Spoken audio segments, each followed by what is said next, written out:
চল না দাদা, ওইদিকে যাই। শুনেছি ওইদিকে বড় বড় জাম গাছ আছে। মা বলেছে না কোথাও যেতে না।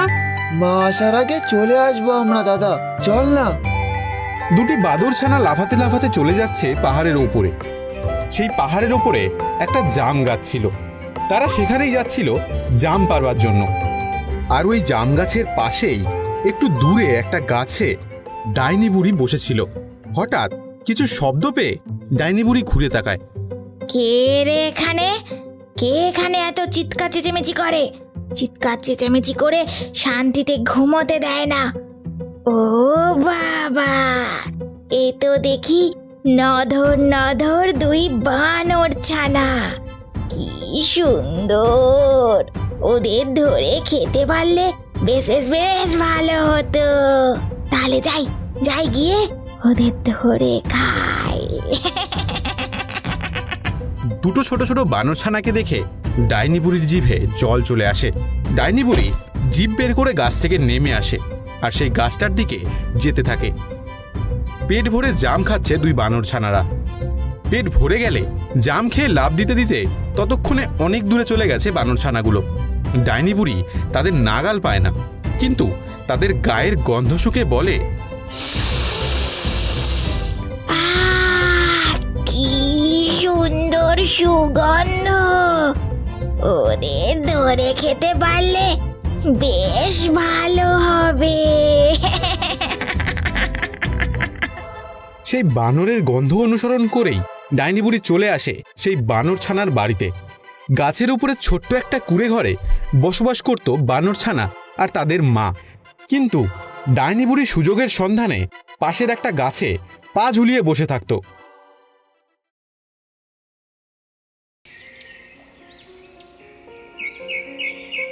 একদিন সকালবেলা দুই বানর ছানার খুব শরীর খারাপ হয়। তাদের মা ভীষণ চিন্তায় পড়ে যায়। এই জ্বরের মধ্যে তোরা কি খাবি বলতো? তোরা তো কিছুই খেতে চাইছিস না। কিছু না খেলে এই শরীরটা সুস্থ হবে কি করে বল? ভালো লাগছে না মা। মা, যদি একটু জাম খেতে পেতাম তাহলে খুব ভালো হতো।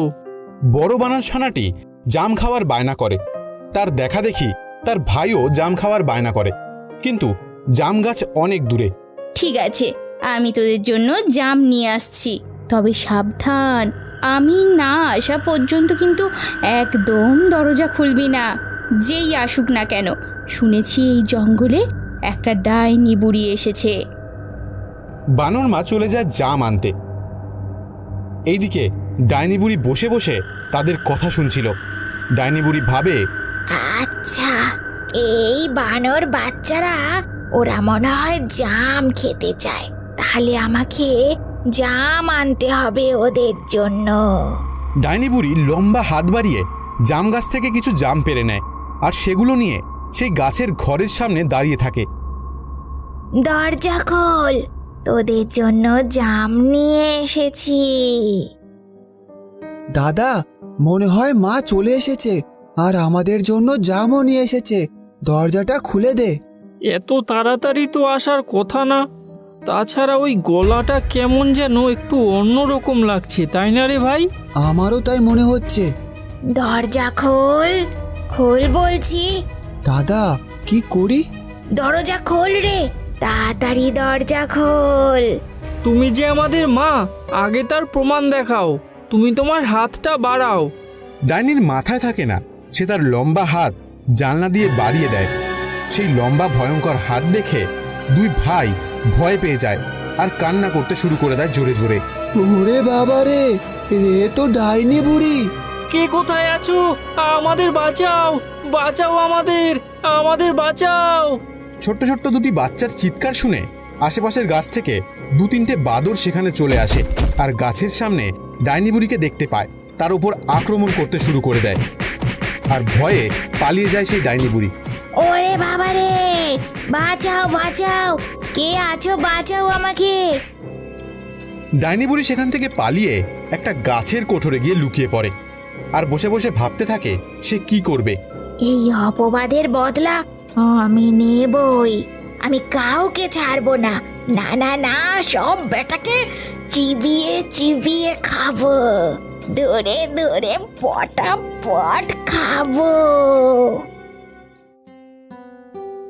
এইদিকে দুই বাদরের কথা শুনে তাদের মা খুব খুশি হয়। খুব ভালো করেছিস বাছা, তোরা খুবই ভালো করেছিস। তোদের এই বুদ্ধির প্রশংসা করতেই হয়। ওই ডাইনি থেকে সাবধান। একবার সে এখানে এসেছে, সে কিন্তু বারবার আসতে চাইবে। আসুক না একবার ডাইনি বুড়ি, এমন শায়েস্তা করব তখন বুঝতে পারবে। না বাবা, তোদের কিচ্ছুটি করতে হবে না। তোরা আমার নয়নের মণি, তোরা সুখে থাক, ভালো থাক। আমি তোদের ছেড়ে কোথাও যাব না। বানররা অতি সতর্কভাবে গাছে থাকতে শুরু করে দেয়। কিন্তু আশেপাশের অঞ্চলের খাবার যখন শেষ হয়ে আসে তখন সবাই বাইরে রওনা দেয় খাবার আনার জন্য। সেই দিনও বানরের মা দূর থেকে কলা আনবে বলে বেরিয়ে পড়ে। যাবার সময় তাদের সন্তানদের বলে যায়, খুব সাবধানে থাকিস তোরা, মাথায় রাখিস আমি ছাড়া কিন্তু দরজা একদম খুলবি না। বানর মা চলে যেতেই তারা ঘরের মধ্যে চুপটি করে বসে থাকে। এমন সময় ডাইনি আবারও গাছতলায় এসে বলে, আগের বারের মতো ভুল কখনোই করব না। এবার আমি তোদের ঘাড় মোটকে মুন্ডু চিবিয়ে কর্মর কর্মর করে খাবো। আমি এসেছি, দরজা খোল সোনারা। এই দেখ তোদের জন্য কলা এনেছি। দাদা, মা এসে গেছে। আবারও ভুল করছিস ভাই তুই, দাঁড়া। কই দেখাও তো, তোমার হাতটা আগে দেখাও। আগের বারের মতো আমি আর বোকা নই। এবার আমি তোদের বানর মায়ের মতোই হাত দেখাবো। গিলি গিলি ফু ফু ফট ফট ফটাফট। আমার হাতটা হয়ে যা বানর মায়ের মতো ঝটাপট। এই দেখ সোনারা, আমার হাত। ডাইনিটা তার বানরের হাতটা বাড়িয়ে দেয় ঘরের ভেতরে। তা দেখে দুজনে আনন্দিত হয়ে যায়। তার বড় ভাই দৌড়ে যায় দরজা খুলে দিয়ে তার মার দিকে। কিন্তু সে দেখে দরজার সামনে দাঁড়িয়ে আছে এক ডাইনি। দরজা খুলে দিতেই ঘরের মধ্যে প্রবেশ করে ডাইনি। ডাইনিকে দেখেই দুজনে ভয় পেয়ে যায়। ডাইনি খিলখিল করে হাসতে শুরু করে। এতদিনে আমার স্বাদ পূরণ হবে। আজ আমি খাবো নরম নরম বানর চানা।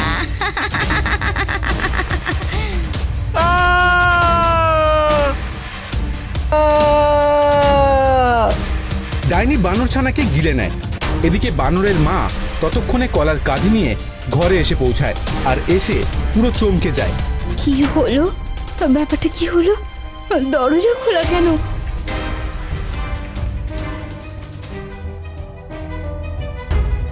আমি তোর ছানাকে খেয়েছি, বুঝেছিস? ছানাদের গিলে গিলে খেয়েছি। শয়তান ডাইনি, তোর একদিন কি আমার একদিন। দেখ তুই, আমাকে মারার ক্ষমতা কারো হয়নি, কারো হয়নি, বুঝলি? কারো হয়নি। এই বলে ডাইনি অদৃশ্য হয়ে যায়। আর বানরের মা গাছের গোড়ায় বসে কান্না শুরু করে। এমন সময় সেই জঙ্গলের মধ্যে একটা কাঠুরিয়া প্রবেশ করে। কাঠুরিয়া জঙ্গলের মধ্যে এক বানর মাকে কাঁদতে দেখে বলে, এ কি, তুমি কান্না করছো কেন বাদর মা? আমার ছানাকে ওই ওই ওই দুষ্ট ডাইনি গিলে খেয়েছে। আমি এবার কি নিয়ে থাকবো, কি নিয়ে বাঁচবো আমি? বেশ কয়েকদিন ধরে আমাদের গ্রামের বাচ্চাদেরকে ওই ডাইনিটা গিলে গিলে খেয়েছে। এবার কিছু একটা করতে হবে, ওই ডাইনিকে মারতে হবে, নয়তো আমরা এই গ্রামে আর থাকতে পারবো না। কিছু একটা করতেই হবে, করতেই হবে। আমি আমার ছানাদের ফেরত চাই। একটা কাজ করা যায় বুঝলে, আমি কাঠ দিয়ে একটা খাঁচা বানাচ্ছি, আর তুমি একটা ছাগল নিয়ে এসো।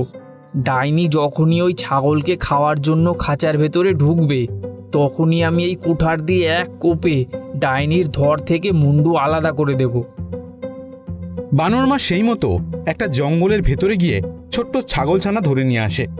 এদিকে ততক্ষণে কাঠুরিয়া একটা কাঠের খাঁচা তৈরি করে ফেলে। ছাগলটাকে খাঁচার ভেতর রেখে বানরের মা তার নিজের হাত কেটে সেই রক্ত ছাগলছানার গায়ে লাগিয়ে দেয়। আর সেই রক্তের গন্ধে ডাইনি নিজেকে আটকে রাখতে পারে না। আবারও সেই গন্ধ।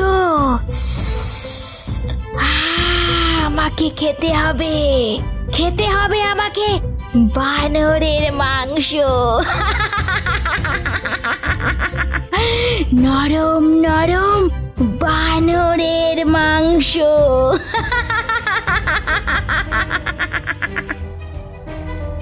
ডাইনি এসে খাঁচার ভেতর ছাগলছানা দেখে অবাক হয়ে যায়।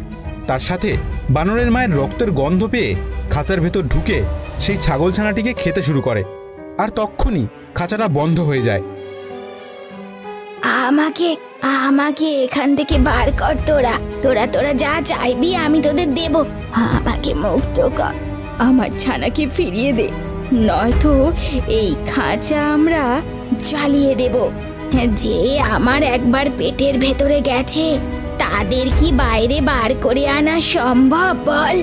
তবে রে শয়তান ডাইনি, এর আগেও তুই আমাদের গ্রামের বাচ্চাদের খেয়েছিস। দাঁড়া, এবার দেখ আমি তোর কি অবস্থা করি।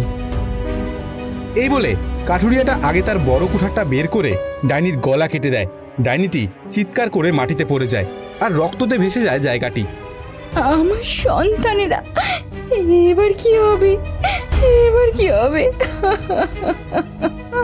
কাঠুরিয়াটা এক কোপে ডাইনির পেটটা কেটে দেয় আর সঙ্গে সঙ্গে সেখান থেকে বেরিয়ে আসে দুটো ছোট ছোট বানর ছানা আর তার সাথে আরো কয়েকটা বাচ্চা। এবার ওই শয়তান ডাইনিটার উচিত শিক্ষা হয়েছে। বানরের মা তার ছানাদের নিয়ে চলে যায় আর কাঠুরিয়াও গ্রামের বাচ্চাদের নিয়ে চলে যায়।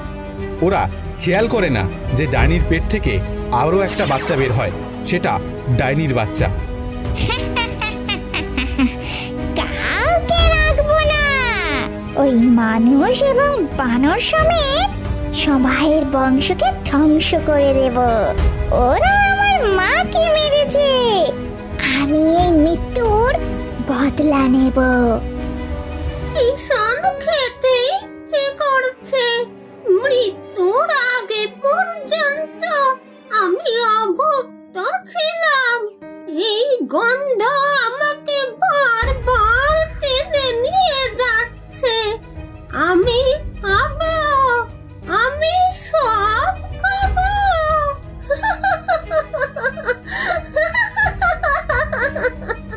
এমন সময় খুব জোরে ডাইনির হাসির তালে তালে ঝড় ওঠে আর সবাই চারিদিকে ছুটোছুটি করতে লাগে।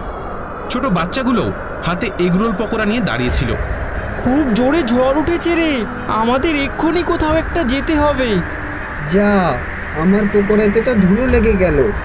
ডাইনি এই সুযোগের অপেক্ষাতেই ছিল। সে পিন্টুর হাত থেকে কেড়ে মুখে পুরে নেয় এগরোল আর পকোড়া। এ কি, এটা কি হলো? আমার এগরোলটা কোথায় গেল? আমার পকোড়া যেন কেউ কেড়ে নিল। আমারও তো তাই মনে হলো রে, কিন্তু কে কেড়ে নেবে? যা ঝড় উঠেছে, চল চল এখান থেকে পালিয়ে চল।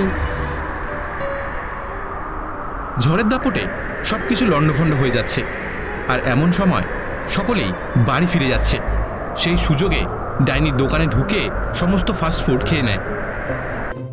অনেকটা খাওয়া হয়ে গেছে, এতটা খেয়ে দে, এবার শুধু ঘুম পাচ্ছে। ডাইনি ঘুমিয়ে পড়ে। এদিকে চিন্টু আর মিন্টু ঘরে গিয়ে তার মাকে সব কথা খুলে বলে। ধুর বোকা, তা আবার হয় নাকি? হয়তো ঝড়ের দাপটে দেখ উড়ে চলে গেছে। চিন্টু আর মিন্টু কান্না জুড়ে দেয় আর তাদের মা তখন বলে ওঠে, চিন্তা করিস না, কালকে পয়সা দেবো, আবার কিনে খাবি। আজকে আমি এগরোল খাবই। আমিও আজকে পকোড়া খাবো আর চাউমিনও কিনে আনবো, ঠিক আছে? ডাইনি ফাস্টফুডের দোকানের সামনের গাছে এখন আস্তানা গেড়েছে। সেখানেই বসে থাকে আর লোভনীয় দৃষ্টিতে তাকিয়ে থাকে দোকানের দিকে। এগরোলটা হলো, ও বাবা, আবার চিকেন চাউমিন করছে। সবই তো আমার পেটে যাবে। ডাইনি টপাটপ হাত লম্বা করে ঝুড়ি থেকে এটা ওটা তুলে খেতে থাকে। এদিকে দোকানদার তো অবাক হয়ে যায়। কি ব্যাপার, এটা কি করে হলো? সব খাবারগুলো কোথায় গেল? আরে আরে কাকু, তোমার দোকান আজকে ফাঁকা কেন গো? সব বিক্রি হয়ে গেছে। আরে না না খোকা, সব বিক্রি হবে কি করে? সব খাবারই তো চুরি হয়ে যাচ্ছে। বলো কি, চুরি? সব চুরি হয়ে যাচ্ছে? দোকানদার চিন্টু মিন্টুকে সব কথা খুলে বলে। এইদিকে চিন্টু মিন্টুও সেদিন যেন লক্ষ্য করেছিল তাদের হাত থেকে কেউ খাবার কেড়ে নিচ্ছে। আচ্ছা কাকু, তুমি না একদিন খাবার তৈরি করো না, আমরা দেখছি ব্যাপারটা কি হয়।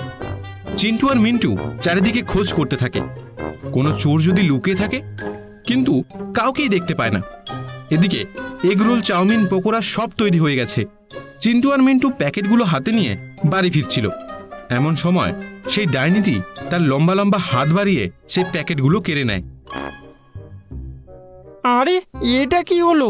আমাদের কাছ থেকে খাবারের প্যাকেটটা কে কেড়ে নিল? কিছুই তো দেখতে পেলাম না।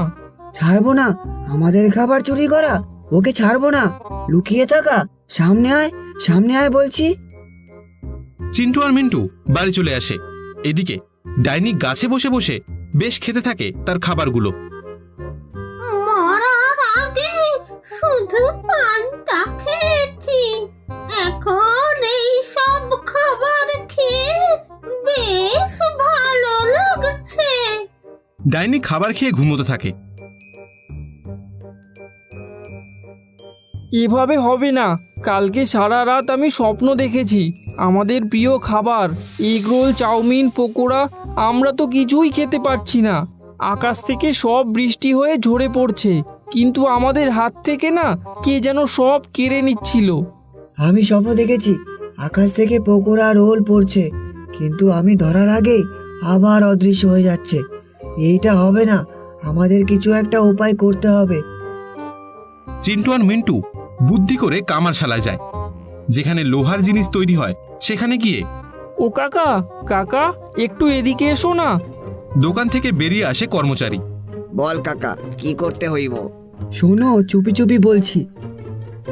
তিনজন মিলে কিসব একটা পরামর্শ করে। কর্মচারী দোকানের ভেতরে ঢুকে যায়। এদিকে চিন্টু আর মিন্টু দোকানের বাইরে অপেক্ষা করতে থাকে। ওদিকে ডাইনি বুড়ি গাছে বসে আছে। আজকে দোকানি আর দোকান খোলেননি। আজব ব্যাপার তো, এমন তো আগে কখনো হয়নি। তাই ডাইনির বড্ড খিদে পেয়েছে। আমি কি একটু বেশি চুরি করে খেয়ে ফেলেছি? তাই চুরির ভয়ে কি দোকান খোলেনি? যা, একটু রয়ে শয়ে খেলেই ভালো হতো। কি জানি বাবা, কি হলো? এমন সময় ডাইনি বুড়ি দূর থেকে দেখে চিন্টু আর মিন্টু হাতে করে একটা বড় ধরনের এগরোল নিয়ে আসছে। তা দেখে ডাইনি বুড়ির তো চোখ ছানা বড়া হয়ে যায়। ওরে বাবা রে, কি বড় একটা এগরোল রে! এত বড় এগরোল খেতে তো বেশ ভালো মজা হবে। যাই, ওটাকে গিয়ে কামড় দিই। ডাইনি বুড়ি এক লাফে চিন্টু মিন্টুর সামনে চলে আসে। চিন্টু মিন্টু প্রথমেই ডাইনি বুড়িকে দেখে ভয় পেলেও তারপর সাহসের সাথে দাঁড়িয়ে থাকে। এদিকে ডাইনি বুড়িও লোভ সামলাতে না পেরে এগরোলে দেয় এক কামড় সঙ্গে সঙ্গে। ওরে বাবা রে, মরে গেলাম রে! ওরে বাবা রে! বেশ হয়েছে, বেশ হয়েছে, চুরি করে খাওয়া বেশ হয়েছে। ও, তাহলে তুমি আমাদের খাবার চুরি করে খাও? কিন্তু তুমি এত বয়স্ক বুড়ি হয়ে এটা জানো না যে চুরি করে খাওয়া উচিত না? কি করব বল বাবা, কি করব? অনেক কষ্ট করে নিজের ছেলেকে মানুষ করেছি, কিন্তু সে বয়সকালেই আমাকে দেখেনি। আমার বউ আমাকে খেতে দেয়নি। মনের দুঃখে রাস্তা দিয়ে হাঁটার সময় অ্যাক্সিডেন্ট হয়ে মারা যায়। আমি দুদিন ধরে কিছু খাইনি, তাই মরে যাওয়ার পর বড্ড খিদে পায়, আর তোদের খাবার চুরি করে খাই। আচ্ছা আচ্ছা, ঠিক আছে বুড়িমা, তবে এত খাবার তুমি যদি চুরি করে খাও তবে দোকানদারের ক্ষতি, আর আমাদেরও তো ক্ষতি। 2 দিন ধরে কত টাকার খাবার কিনেছি আর একটাও কিছু খেতে পাইনি। সব তুমি চুরি করে খেয়ে নিয়েছো। এটা তো বুঝবে বলো? আমরা তো তোমার নাতিপুতির মতো। তা ঠিক বাবা, আমি ভুল করেছি, আর হবে না। আর কখনো তোদের খাবার চুরি করে খাবো না রে বাবা। তাহলে তুমি কি খাবে? কি খাবে বুড়িমা তুমি? আমি যদি জাদু করতে পারতাম তাহলে আমি আমার পছন্দ মতো খাবার চেয়ে খেয়ে থেকে যেতে পারতাম। তুমি একবার চেয়েই দেখো না, মা তো বলেন মন থেকে চাইলে নাকি সব জিনিস পাওয়া যায়। তাই নাকি? তবে একটা বিশাল বড় এগ রোল হয়ে যাক, যেটা আমরা 3 জনে মিলে বসে খেতে পারবো। এটা বলার সঙ্গে সঙ্গেই বুড়িমার সামনে একটা বিশাল বড় এগরোল এসে হাজির হয়, যেটা বুড়িমা, চিন্টু আর মিন্টু মিলে বসে বসে খেতে শুরু করে। ভীষণ মজা হচ্ছে গো বুড়িমা, ভীষণ মজা হচ্ছে। হ্যাঁ বুড়িমা, ভীষণ মজা হচ্ছে। বন্ধুরা, তোমাদের যদি এই ভিডিওটি ভালো লেগে থাকে তাহলে ভিডিওটিকে লাইক করে কমেন্ট করো। আর আমাদের চ্যানেলটিকে এখনো সাবস্ক্রাইব করে না থাকলে অবশ্যই সাবস্ক্রাইব করে নাও। আর তোমাদের নাম, বয়স আর তুমি কোথা থেকে এই ভিডিওটি দেখছো সেটা কমেন্ট করে জানাও।